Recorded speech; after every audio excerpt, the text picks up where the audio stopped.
오늘 설교 제목은 다 이루었다라는 제목으로 정했습니다. 다 이루었다라는 것은 잘 알고 있는 것처럼 가상칠언 가운데 하나입니다. 가상칠언이라는 말 들어보셨죠?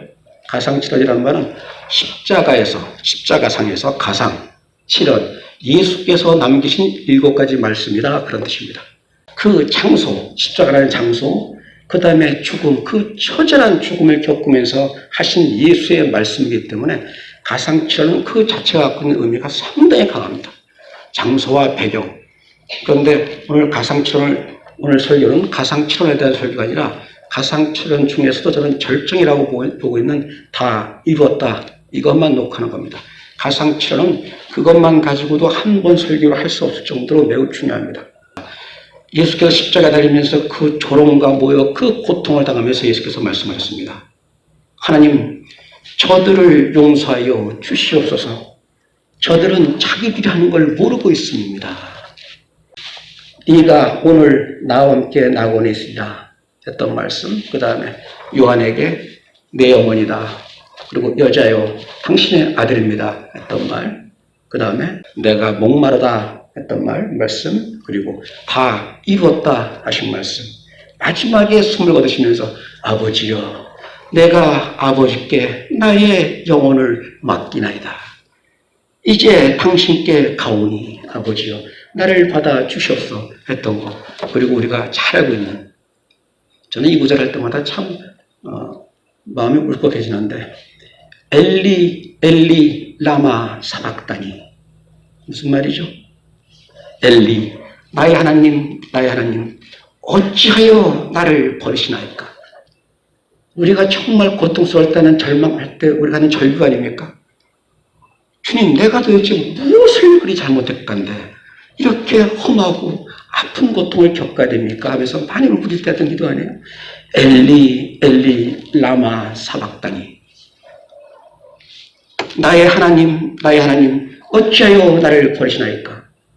그 구절, 가상칠언에 대한 걸 하는 거 아닙니다만 그 부분만 잠깐 말씀드릴게요. 엘리 엘리 라마 사박다니는 특별한 하나의 특징이 있습니다. 어떤 특징이냐면, 하나님은 항상, 예수님은 항상 하나님을 향해서 아버지요, 아버지 이렇게 부르잖아요. 그런데 하나님을 향해서 엘리, 나의 하나님 이렇게 부르는 건 그게 유일합니다. 나의 하나님.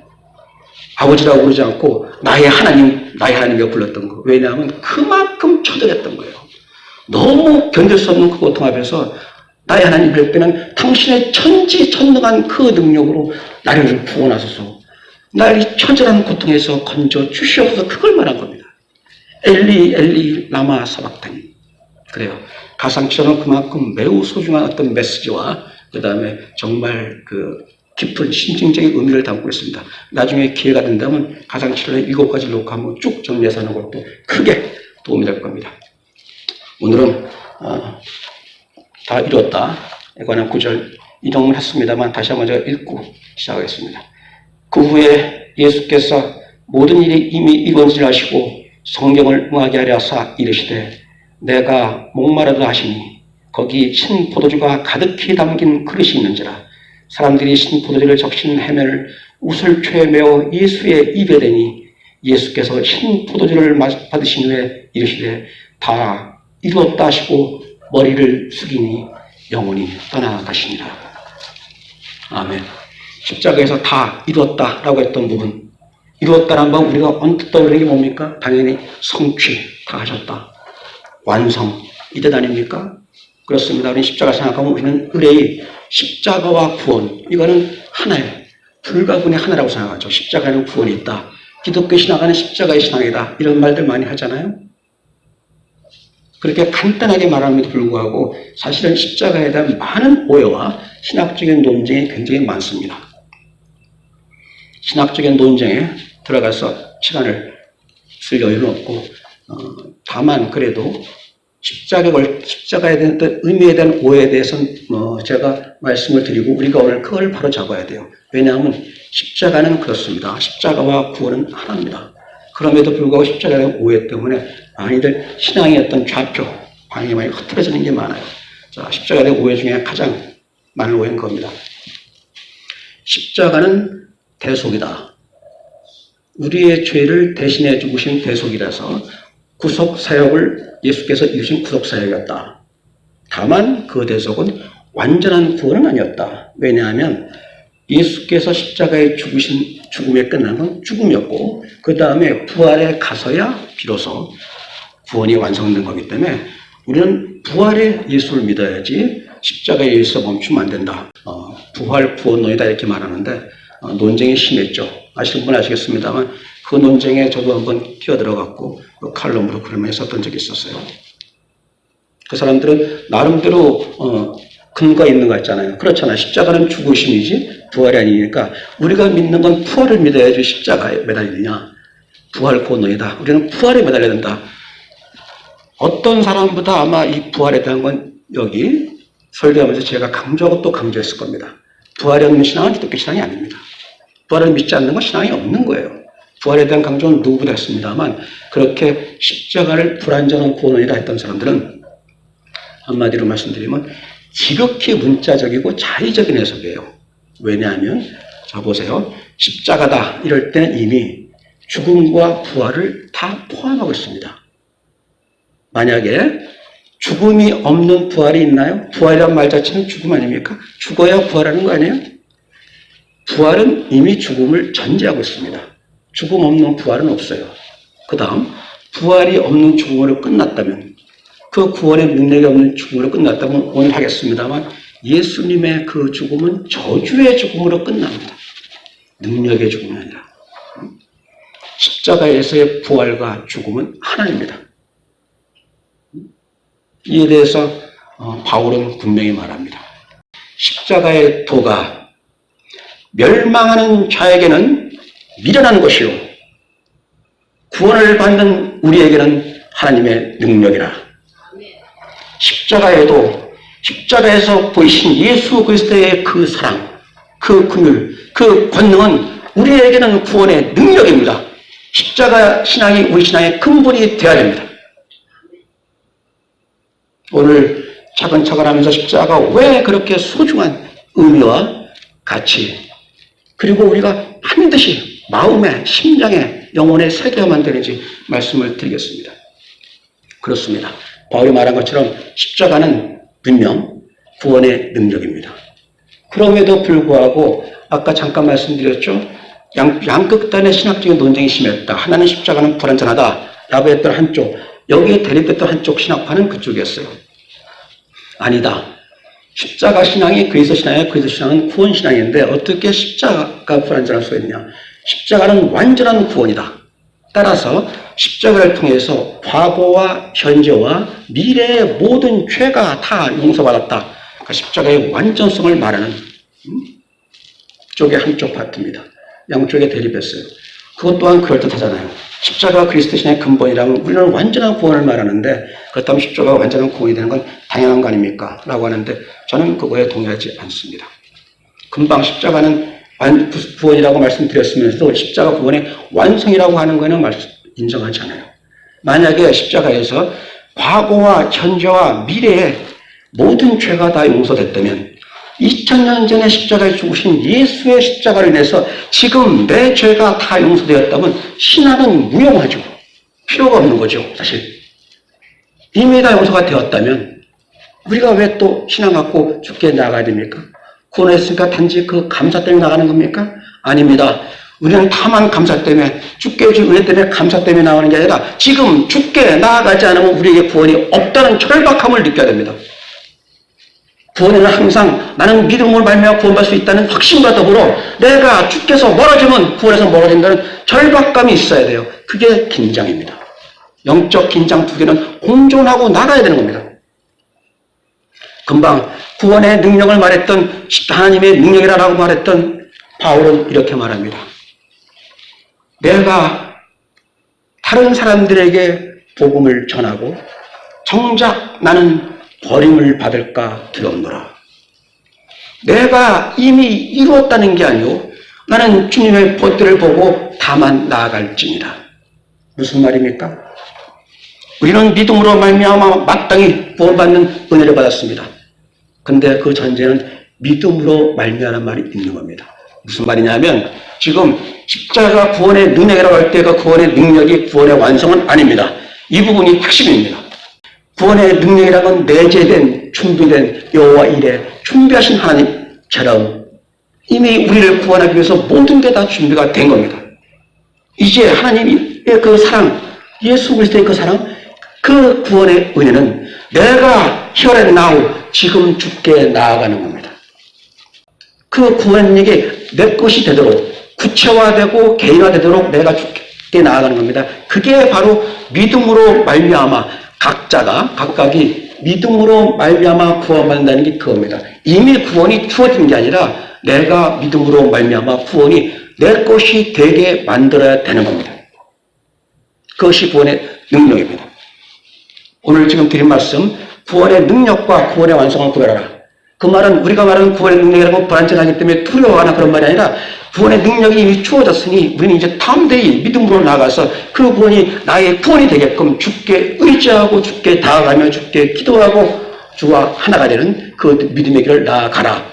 이 뜻으로 말씀드린 겁니다. 예수께서 십자가에 돌아가시면서 돌아가신 다음에 가장 먼저 나타난 표적이 뭐였죠? 그때 말씀드렸는데 가장 먼저 나타난 표적, 사인, 가장 먼저 나타난 표적은 휘장이 위에서 아래로 쭉 갈라진 겁니다. 휘장에다가 천막에서 커튼 가린 건 뭐냐면 지성소와 지성소를 가리는 거예요. 언약궤가 있는 지성소로 들어가는 문을 가리는 겁니다. 거기에 들어가기 위해서는 대제사장 외에는 아무도 못 들어가는 거예요. 들어가면 죽으니까 못 들어가는 거였어요. 그런데 예수가 십자가에서 숨을 거두시면서 가장 먼저 나타난 표적, 우리에게 보여주시는 표적이 다른 게 아니라 휘장이 갈라졌다는 겁니다. 위에서 아래로. 무슨 뜻입니까? 더 이상은 이제는 내가 죽음으로 완전한 제사를 드렸으니 너희는 더 이상 짐승 제물을 바치며 사는 제사가 필요 없다. 이제는 너희가 담대히 직접 들어갈 수 있다. 이제 찢어진 갈라진 휘장을 열고 너희들이 나아가서 지성소로 들어가 하나님께 담대히 아뢰라. 이제 우리 모두에게 그게 바로 만인 제사장이 된 겁니다. 우리 모두가 만인 제사장이 괜히 격려하기 위해서 한 말이 아닙니다. 예수께서 숨을 거두시고 가장 먼저 보인 표적이 바로 휘장이 갈렸다는 게 얼마나 큰 메시지입니까? 저는 그래서 강조하는 겁니다. 우리 아르케 처치, 성도 중심의 교회, 성도 등등 말하는 게 성도가 교회 중심이 돼야만 되는 거예요. 그게 예수의 죽음, 예수의 신앙, 예수께서 우리에게 주신 신앙의 근본이었습니다. 개인이 성도 가는 교회는 도덕적 날 것 같다 뜻이 아니라 성경에 명시한, 성경에 명령한 계명입니다. 성도가 중심에 서라. 너희가 지체가 되라. 내가 머리인 즉 너희는 지체가 돼서 우리가 한 몸을 이루자. 그것이 교회인이라. 휘장이 갈라졌기 때문에 내가 지금 죄의 용서를 다 받은 겁니까? 앞으로는 우리 구원 생활할 때 지금 말씀드린 분을 떠올리세요. 금방 드렸던 말씀, 구원의 능력과 완성은 다르다 했던 말씀, 그 다음에 휘장을 떠올리세요.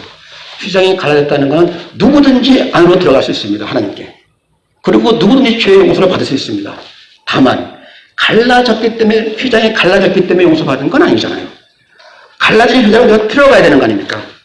그게 믿음이란 말입니다. 그게 믿음으로 말미암아 구원받는다 할 때 그 말씀이 바로 그거예요. 내가 너희를 위하여 완전한 제사를 드렸다. 나의 생명을 바쳐 너희에게 완전한 제사를 드렸으니 이제 너희는 다시 제사 제물 드릴 게 아니라 이제 믿음으로 하나님께 나아가라. 나아간즉 하나님이 너희의 기도를 들으시리라. 너희를 하나님의 자녀로 세우시리라. 이겁니다. 믿음으로 말미암아 구원받는다는 말씀의 원 뜻이 지금 말씀드린 이거예요. 저는 우리가 십자가의 능력이라고 말씀드린 것 세 가지로 말씀드린 겁니다. 첫째, 십자가의 저주입니다. 둘째, 십자가의 긍휼 또는 사랑. 둘 중에 뭐가 좋은지 한번 생각해 보세요. 십자가의 긍휼 혹은 십자가의 사랑입니다. 세 번째, 십자가의 능력 혹은 십자가의 권능입니다. 첫째, 십자가의 저주란 말은 우리는 참 받아들이기 힘듭니다. 그렇잖아요? 십자가에 매달리신 이가 누굽니까? 하나님의 아들이신 예수 그리스도시며 우리가 후원자라고 우리의 주라고 부르시는 그분이 하나님께 저주를 받아 십자가에 저주로 죽었다는 말을 어떻게 받아들입니까? 우리 신앙으로. 그래서 이런 말들 함부로 사용을 못합니다. 어떻게 십자가의 저주란 말? 예수께서 저주받으셨냐고 말합니다. 그런데 저는 감히 말씀드립니다. 예수께서 그 처절한, 그 끔찍한, 그 가증한 저주를 받으셨기 때문에 우리는 나음을 입었습니다. 예수께서 받으신 저주가, 그 고통과 그 모욕이 우리를 살리신 겁니다. 오늘 인용한 구절에도 있죠. 나무에 매달린 자마다 저주받은 자이니라. 신명에 있는 말씀이었습니다. 나무에 매달린 자마다 저주받은 자니라. 이게 신명이 구약만 있는 게 아닙니다. 바울은 분명히 말합니다. 그리스도께서, 갈라디아서 3장에 있는 구절이에요. 그리스도께서 저주를 받은 바 되사, 그리스도께서 저주를 받은 바 되사 율법의 저주에서 우리를 속량하셨으니 라고 하면서 저주가 반복되어 나옵니다. 예수께서 저주를 받으셨습니다. 성경은 분명히 십자가의 죽음을 저주라고 말합니다. 우리는 도저히 인정할 수 없는데 어떻게 예수께서 십자가의 저주를 받으셨냐? 근데 예수께서 십자가에 처형당하시는 예수의 그 고통과 그 모욕을 생각하면 저주 외에는 다른 말 할 수가 없어요. 예수께서 받았던 고통이 어떤 고통이었습니까? 본디오 빌라도는 자기가 보기에는 예수가 죄가 없었단 말이에요. 반란, 어떤 이스라엘의 왕으로 로마에 맞서 반란하고 있던 죄가 없었어요. 죽이고자 하지 않았거든요. 그렇기 때문에 유대인들의 마음을 달래려고 단지 아주 끔찍하게 때리는 걸 끝내자 그랬던 겁니다. 그때 때렸던 게 39대의 채찍이라고 그래요. 채찍 39대 정도 맞을 수 있습니까? 그때 십자가에서 때리는 그 채찍은 그냥 채찍이 아니라 가죽이죠. 그 채찍에는 이 뿔을 집어넣어요. 뿔을 박는데 그 뿔이 어떻게 되어 있냐면 동그라미 2개 엮으면 팔자 R형처럼 되잖아요. 고리가. 그렇게 돼서 하면 벌어졌다가 좁혀지면 어떻게 되냐면 살점을 뜯어요. 치는 순간 하면 살점이 두두 떨어져 나오는 거예요. 39대라는 거는 40대면 죽으니까. 39대까지 예수께 피 흘리신 게 괜히 흘리신 게 아니에요. 그게. 그 온몸의 피가. 전부 살점이 다 떨어져 나오는 겁니다. 39대 치면서 그 고통. 이 정도에서 끝내자. 오죽하면 예수께서, 본디오 빌라도도 그 얘기했잖아요. 아니, 그 자가 벌써 죽었느냐? 그만큼 다른 십자가 처형받은 죄수보다 더 끔찍하게 맞았던 겁니다. 저는 읽고 묵상하면서 그랬어요. 그래. 예수님께서 예수님께서 채찍에 맞아 한 점 한 점 살점 떨어진 게 그게 십자가의 죽음을 통해서 우리를 용서하시고 구원하시고자 하셨다면 그 떨어진 살점 하나하나가 나의 죄값이라. 라는 생각이 떠나지 않았습니다. 그토록 처절한 고통.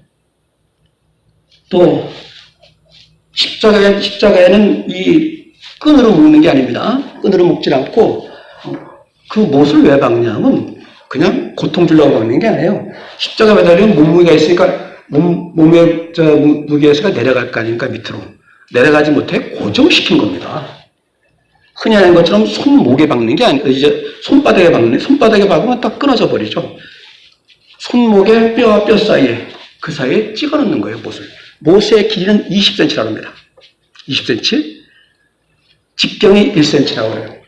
무지막지한 이 못을 손목 사이에 찍어서 버티게 해놓은 겁니다. 몸은 자꾸만 내려가죠. 그때 고통이 어떤 거겠습니까? 그리고 또 하나 오해하고 있는 게 있습니다. 예수의 발에 박았다는 그 옷은 복숭아뼈 밑을, 우리 해부의 전문가이신 분 앞에 있다 잘못 틀리게 말하면 큰일 나겠는데 가능합니까? 복숭아뼈 밑을 박았다고 그래요. 복숭아뼈 밑을 20cm 길이, 직경 1cm가 되는 그걸 박으려면 몸이 똑바로 쓸 수가 없잖아요. 옆으로 틀어야지. 발목 밑에, 복숭아뼈 밑에 박아야 되니까 몸을 틀린 상태에서 그 못을 박으면서 몸이 내려가면서 그 고통은 죽이는 고통인 겁니다. 그 고통, 그 처절한 고통을 놓고 어떻게 저주 외에 다른 말로 어떻게 하겠습니까? 오직하면 예수께서 나의 하나님, 나의 하나님, 정녕 나를 버리십니까? 라고 울부짖었겠어요. 지금 극적으로 말씀드리기 위해서 이렇게 자꾸만 처절하게 말씀드리고자 하는 게 아닙니다. 지금 우리는 제가 전한 그 고통, 그 예수의 모욕이 나를 위한 그의 사랑이라는 분명한 믿음이 있어야 됩니다. 그 믿음이 없다고 우리 신앙이 없는 거예요. 주여 밀사원이나 빌딩 하나 사게 해주십시오. 주여 밀사원이나 로또 하나 사게 해주십시오. 그게 예수 신앙입니까? 아니잖아요. 대제사장의 종이 하나님의 아들이신 예수 그리스도의 얼굴에 침을 뱉어버립니다. 로마 군병들은 예수가 왜 가시관을 썼죠? 가시관 쓴 거는 그렇게 고통을 주기 위해서 물건 쓴 게 아니라 가시관 쓴 거는 이스라엘 왕이다. 그 왕을 조롱한 겁니다. 왕관 대신에 가시관을 씌웠고 왕의 홀, 지팡이 대신에 갈대를 줍니다. 너 이거 들어. 그 다음에 어이, 왕의 그 복장 대신에 홍포, 붉은 천을 던져주고 입히라는 겁니다. 그렇게 온갖 조롱을 당한 겁니다. 그거만 했습니까? 십자가에 달린 예수는 완전히 벗겨진 상태입니다. 완전히 나치를 벗겨진 상태에서 십자가 매달린 걸 보고 사람들이 얘기했습니다. 야, 네가 하나님의 아들이거든 내려와라. 그러면 내가 믿을게. 우리 여기서 많이 들어보지 않았나요? 네가 하나님의 아들이거든 뛰어내리라. 어디서 들었나요? 광야에서 예수를 유혹했던 사탄의 음성 아닙니까? 모든 사람이 사탄의 종이 돼서 예수에게 고통을 주었고 예수를 모욕했던 겁니다. 십자가의 저주, 고통과 이 모욕을 말하면서 저는 오늘 구절, 처음 했던 구절이죠. 오늘 처음 읽었던 부분을 다시 한번 읽어드려야 됩니다. 왜냐하면 여기서 있는 신포도주에 대한 걸 저는 꼭 전하고 싶었어요. 자, 그 후에 예수께서 모든 일이 이미 이루어진 줄 아시고 성경을 응하게 하려사 이르시되 내가 목마르다. 자, 하나 기억하세요. 내가 목마르다 하시니 거기 신포도주가 가득히 담긴 그릇이 있는지라. 사람들이 신포도주를 적신 해면을 우슬초에 메어 예수의 입에 대니 예수께서 신포도주를 받으신 후에 이르시되 다 이루었다 하시고 머리를 숙이니 영원히 떠나가십니다.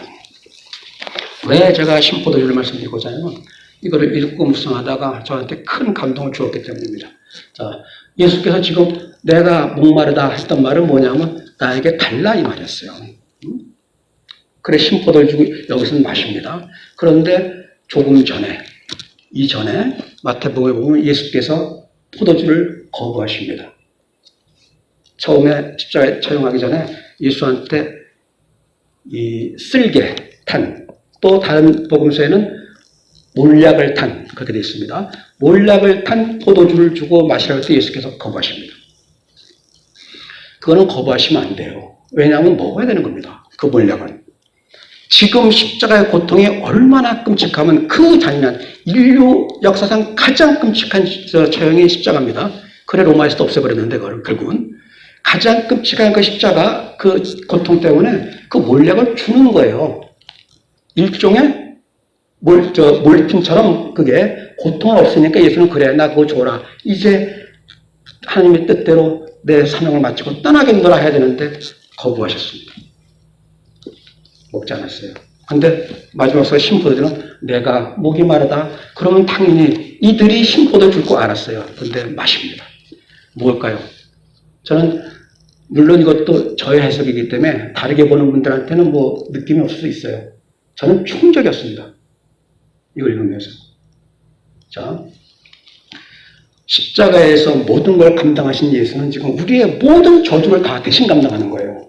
그때 몰약을 탄 포도주 마시면 고통이 덜합니다. 근데 예수는 내가 모든 죄를 감당하기 위해서는 그 고통을 그대로 감수해야 된 겁니다. 예수는 하나님의 뜻을 있는 그대로 그 모든 저주를 내가 다 받기 위해서 그래서 내가 너희의 저주를 대신 감당함으로 너희를 구원하고 너희를 고통에서 벗어나게 하기 위해서 예수는 그 고통을 감당해야 됐습니다. 몰락한 포도주는 버렸습니다. 그런데 신포도주란 말은 뭡니까? 상한 포도주예요. 상한 포도주였다는 건 뭐냐면 모욕입니다. 내가 목마르다 할 때 신포도주나 먹어 라고 해주는 건 모욕입니다. 썩은 포도주 준단 말은 뭡니까? 자, 우리 나 배고파요 배고파요 말할 때 정성스럽게 마음을 해서 그 사람한테, 원하는 사람한테 음식을 주는 사람이 있는가 하면 썩은 음식 던지면서 이거 하나 처먹어 던지는 사람이 있습니다. 자비를 가장한 가증한 인간의 폭력입니다. 모욕입니다. 처절한 모욕이죠. 예수께 모욕한 겁니다. 이 썩은 포도나 먹어보고 입에 댄 겁니다. 예수께서 그래, 내가 몰약한 포도주를 마시지 않으면서 모든 고통을 다 감수했듯이, 담당했듯이 이제 내가 이 썩은 포도주까지 먹으면서 나에게 주는 모든 모욕까지 감당하리라. 왜냐하면 이것이 십자가의 저주이기 때문이다라고 말씀하신 겁니다. 몰약한 포도주와 신 포도주에 대한 해석은 저는 깊이 우리가 새길 필요가 있다고 생각합니다. 그렇다면 예수께서 이렇게 끔찍하고 처절한 고통과 모욕을 당하면서 이 저주를 받으신 이유는 뭡니까? 그가 찔림은 우리의 허물 때문이요, 그가 상함은 우리의 죄악 때문이라. 그가 징계를 받음으로 우리는 평화를 누리고 그가 채찍에 맞음으로 우리는 나음을 받았도다. 이사야서 53장 5절. 자, 우리 그냥 쉽게 읽었습니다만 한번 다시 보십시오. 그가 찔림은 우리의 허물, 우리입니다. 우리를 위해서입니다. 그가 찔림은 우리의 허물을 임하며 그가 상함은 우리의, 또 우리가 반복됩니다. 우리의 죄악을 임합니다. 그가 징계를 받음으로 우리가 평화를 누리고 그가 채찍에 맞음으로 우리가 나음을 얻는다. 예수가 받으신 십자가의 모든 채찍과 징계와 모욕과 고통 모든 우리를 위하였던 겁니다. 우리를 위해서 모든 걸 다 감당하신 겁니다. 이게 예수님의 십자가의 사랑, 국민입니다. 이것만이 아닙니다. 베드로전서에 보면 친히 나무에 매달려 그 몸으로 우리의 죄를 담당하셨으니 이는 우리로 죄에 대하여 죽고 의에 대하여 살게 하려 하십니다. 그가 채찍에 맞음으로 너희는 나음을 얻었다. 여기서도 친히 나무에 달려 그 몸으로 우리의 죄를 감당했다는 말을 주목해야 됩니다.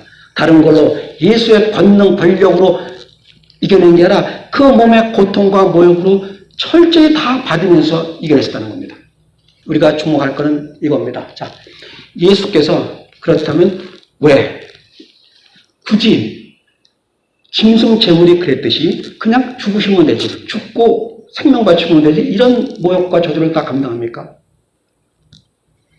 바로 인류의 모든 죄, 우리가 갖고 있는 그 가증한 모든 죄에는 죄의 삭이 있습니다. 하나님은 분명히 말씀하십니다.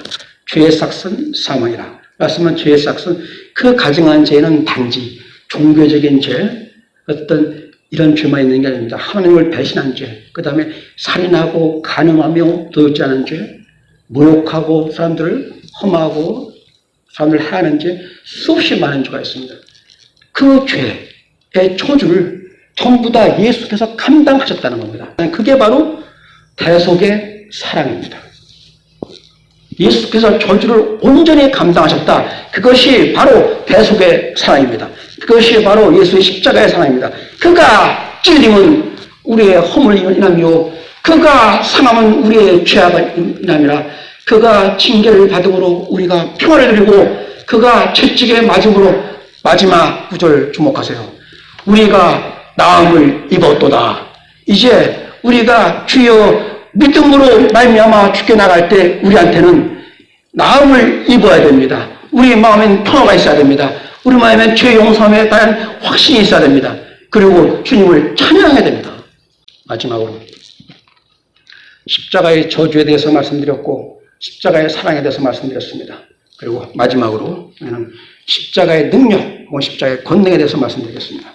예수께서 십자가에 죽으신 이 죽음을 예수께서 친히 이렇게 말씀하십니다. 모세가 광야에서 뱀을 튼 것 같이 인자도 들려야 하리니 이는 그를 믿는 자마다 영생을 얻게 하려 하십니다. 할렐루야입니다. 무슨 말입니까? 모세가 광야에서 뱀을 뜬 것 같이 인자도 들려야 하리니 이는 그를 믿는 자마다 영생을 얻게 하십니다. 이 말 뜻이 무엇이었습니까? 하나님을 배역한 하나님을 배신하고 우상을 만들어 숭배했던 광야의 이스라엘 백성들을 하나님이 엉의 심판하기 위해서 불뱀을 보냈습니다. 전부 전멸하게 떨었습니다. 하나님이. 이스라엘이 전부 죽어갈 때 모세는 하나님께 나가서 하나님 살리옵소서라고 간청했습니다. 하나님 모세의 기도를 듣고 말씀하십니다. 네가 노뱀을 만들어 장대에 매달아 들라. 노뱀을 매달아 장대에 매달아 들라. 그것을 바라보는 자마다 살리라 라고 말씀하셨습니다. 바로 예수가 그 말이에요. 장대가 틀렸던 것처럼 내가 십자가에 들려야 하리니 내가 들리면 이는 그를 믿는 자 뭡니까? 십자가의 예수를 바라보는 자마다 영원한 생명을 얻으리라 이 말씀하신 겁니다. 예수를 바라본다는 말이 뭡니까? 십자가 예수를 바라본다는 게 예수께 나아가는 겁니까? 나아가는 겁니다. 예수의 계명을 지키는 겁니다. 그리고 예수께서 말씀하신 그대로 믿음으로 말미암아 그를 따르는 것입니다. 십자가 예수를 바라보라. 그 말씀이 바로 예수를 믿음으로 말미암아라. 십자가를 바라보는 말미암아 구원을 얻으리라. 이 말씀. 십자가의 그 저주, 상상조차 할 수 없는 저주, 그거는 드라마틱하게 해서 좀 더 추모를 끌기 위해서 성경에서 조작해낸 내용이 아닙니다. 성경에서 하나하나, 단어 하나하나 갖고 있는 그 내용, 깊이를 깊이 생각해 보세요. 그가 찔림은 우리의 허물이 인하며 그가 상함은 우리의 죄악을 우리가 평안을 누리고 우리가 나음을 입었도다.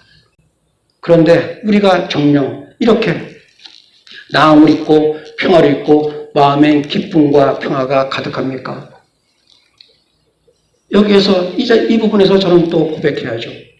이런 부분이 매우 아프고 고통스러운 부분이에요.